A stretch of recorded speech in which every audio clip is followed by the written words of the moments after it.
औज़ुबिल्लाहिमिनश्शैतानिर्रजीम बिस्मिल्लाहिर्रहमानिर्रहीम।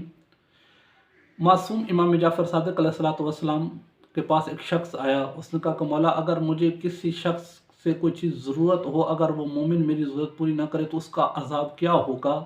तो मासूम ने जो फरमाया है उसका अज़ाब कि जो शख्स अगर किसी मोमिन की कोई भी मदद कर सकता हो, उसकी हाजत को वो पूरी कर सकता हो और मोमिन उसकी मदद ना करे, हाजत पूरी ना करे, तो उसका अज़ाब क्या होगा?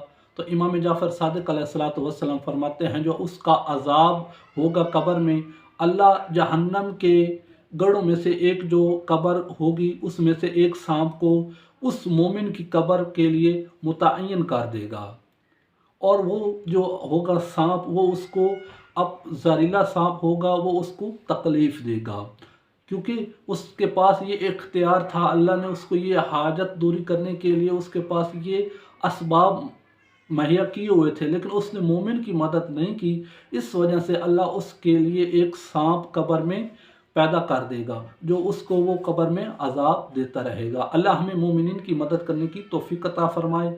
वस्सलामु अलैकुम व रहमतुल्लाहि व बरकातहू।